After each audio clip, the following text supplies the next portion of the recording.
En ce temps-là, Jésus disait à ses disciples, « Ce que vous faites pour devenir des justes, évitez de l'accomplir devant les hommes pour vous faire remarquer. Sinon, il n'y a pas de récompense pour vous auprès de votre Père qui est aux cieux. Ainsi, quand tu fais l'aumône, ne fais pas sonner la trompette devant toi comme les hypocrites qui se donnent en spectacle dans les synagogues et dans les rues pour obtenir la gloire qui vient des hommes. Amen, je vous le déclare, ceux-là ont reçu leur récompense. Mais toi, quand tu fais l'aumône, que ta main gauche ignore ce que fait ta main droite, afin que ton aumône reste dans le secret. Ton Père qui voit dans le secret te le rendra. Et quand vous priez, ne soyez pas comme les hypocrites. Ils aiment à se tenir debout dans les synagogues et au carrefour pour bien se montrer aux hommes quand ils prient. Amen, je vous le déclare, ceux-là ont reçu leur récompense. Mais toi, quand tu pries, retire-toi dans ta pièce la plus retirée, ferme la porte et prie ton Père qui est présent dans le secret. Ton Père qui voit dans le secret te le rendra. Et quand vous jeûnez, ne prenez pas un air abattu comme les hypocrites. Ils prennent une mine défaite pour bien montrer aux hommes qu'ils jeûnent. Amen, je vous le déclare, ceux-là ont reçu leur récompense. Mais toi, quand tu jeûnes, parfume-toi la tête et lave-toi le visage. Ainsi ton jeûne ne sera pas connu des hommes, mais seulement de ton Père qui est présent au plus secret. Ton Père qui voit au plus secret te le rendra. Acclamons la parole de Dieu. Louange à toi, Seigneur Jésus.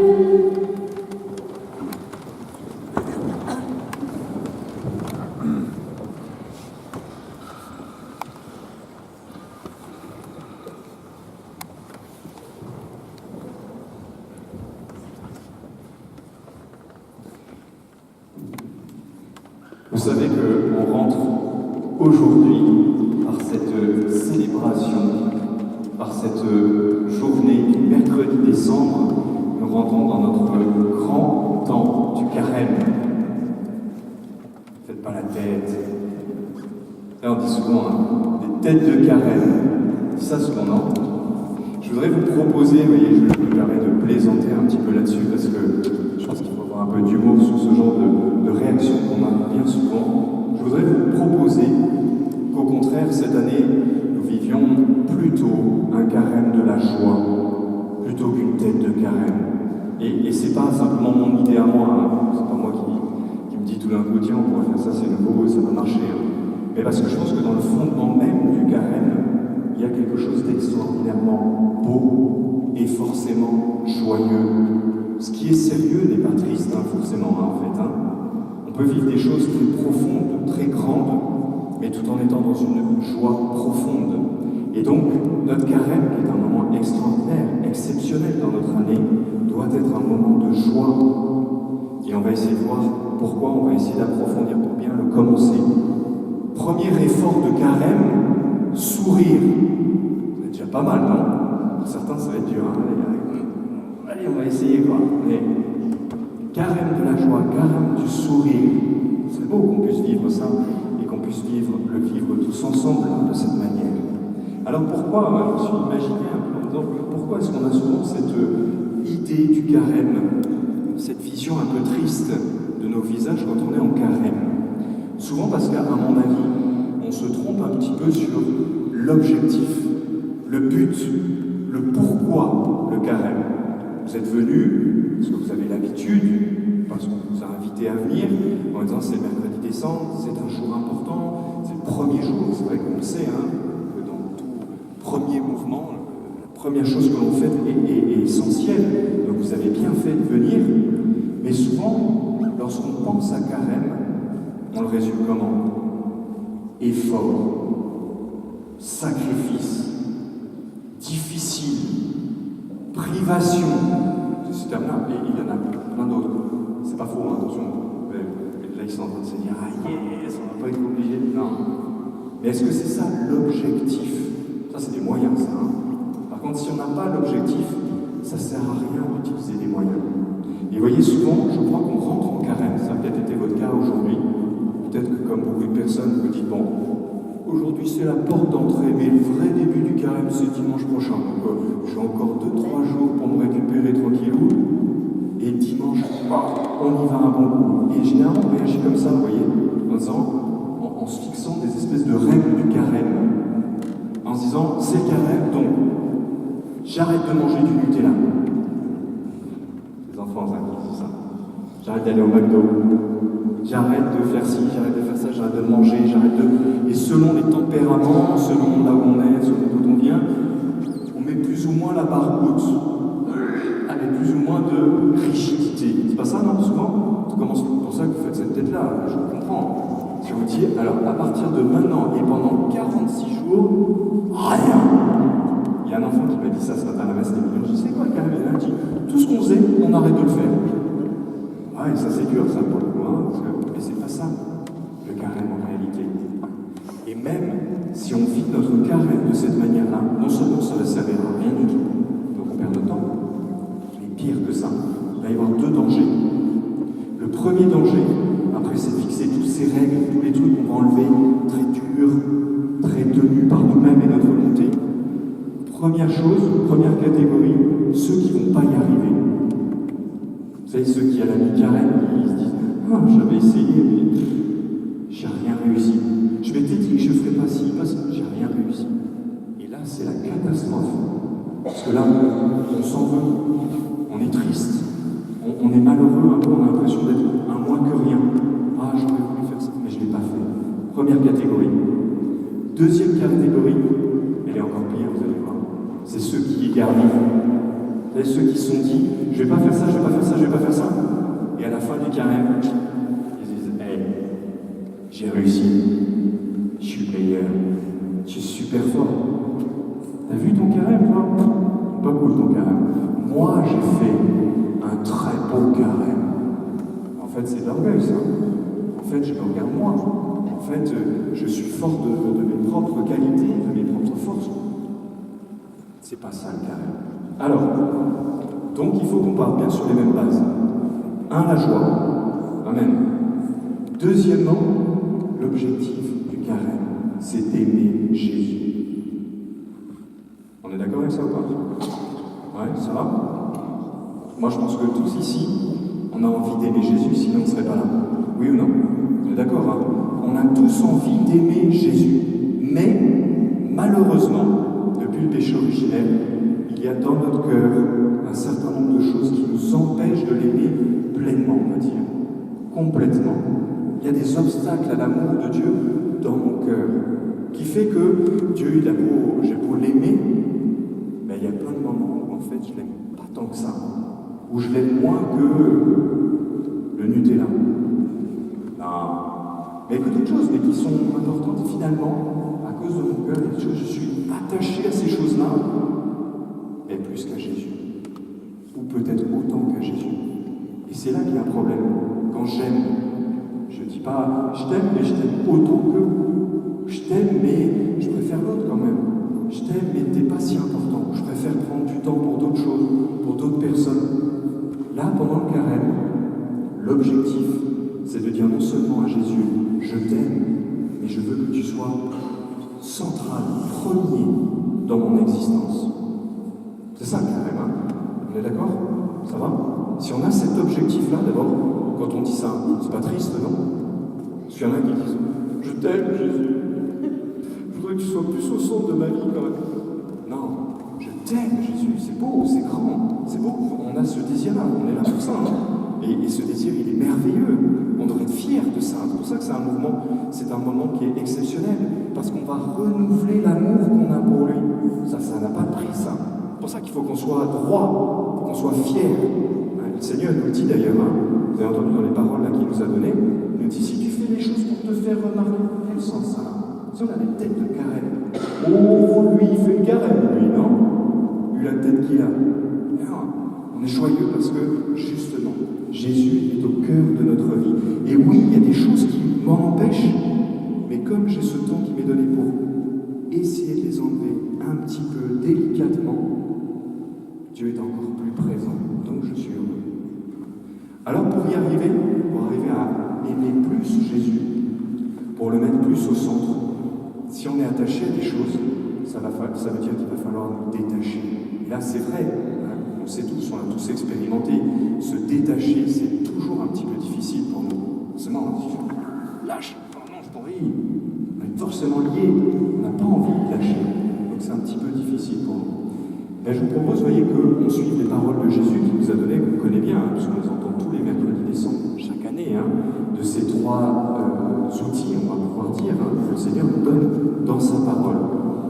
Utilisons ça déjà. Il y a plein d'autres choses, mais je pense que si déjà on se détache de tout ce qui n'est pas nécessaire grâce à cela, je pense qu'on sera déjà beaucoup plus proche de Jésus. Mais, dernier petit conseil en ce qui concerne ces choses-là, des petits pas, pas des grands pas.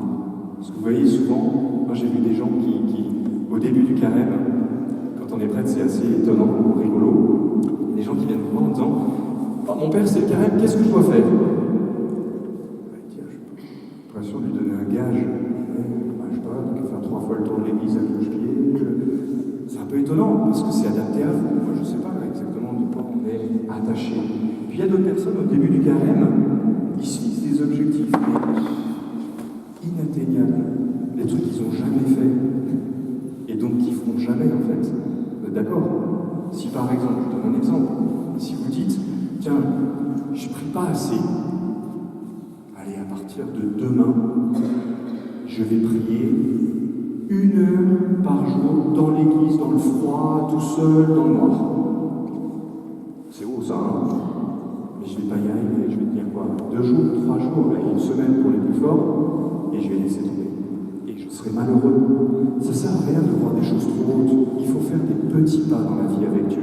Par contre, ces petits pas, il faut les tenir. Et quand on choisit, ou pas non plus, je ne sais pas, peut-être qu'il y en a parmi vous qui disent je vais faire un tout petit pas, limite il sera en arrière, tellement il sera pris. Hein. Non, il faut avancer. Hein.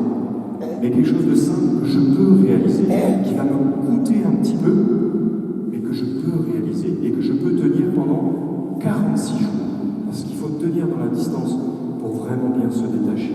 Alors, les 3 points que le Seigneur nous donne, ils sont évidents, ils sont importants. Le premier point, c'est la prière. Vous avez entendu, hein? Quand tu pries, recueille-toi dans ta chambre, toi-même, pour que les gens ne te voient pas, etc. Posez-vous cette question. Je ne vais pas vous donner de réponse là. Hein. Posez-vous cette question de vous dire où est-ce que je pourrais, de quelle manière je pourrais plus prier, mieux prier, renouveler ma prière pendant ce temps de carême. Une petite démarche, mais vraie, belle, qui me coûte un peu. Regardez là dans vos vies, dans vos cœurs. Je pense que vous prenez l'exemple des enfants ce matin.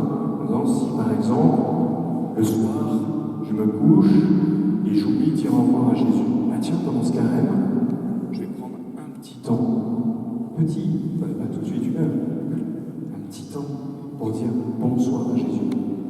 Et le matin, je ne dis pas bonjour. Et si en me levant tous les matins, imaginez ça, carême extraordinaire, si tous les matins, tous ensemble, on se levait et que la première chose qu'on disait c'est je t'aime Jésus. Vous imaginez comme notre carême, il serait grandiose en fait. Hein. On s'imagine qu'il faudrait faire plein d'autres choses. Déjà ça, vrai, bon, qui me coûte un petit peu. Après, là vous en êtes, ceux qui font déjà 1 heure d'oraison. Pas beaucoup, pardon. Faites un petit peu plus.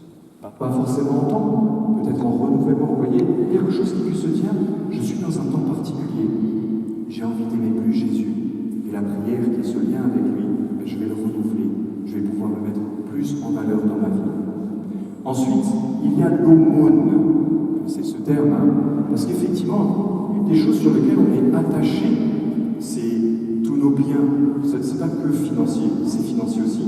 Dimanche, on vous donnera un petit truc pour vous aider à donner aussi plus généreusement. On vous en parlera dimanche. Mais il y a ces biens matériels, financiers, mais il y a tout ce qu'on possède, qui peuvent être aussi d'ailleurs mon intelligence, mes talents, mes qualités. Vous savez, ça c'est des choses, on est très riche de ça souvent.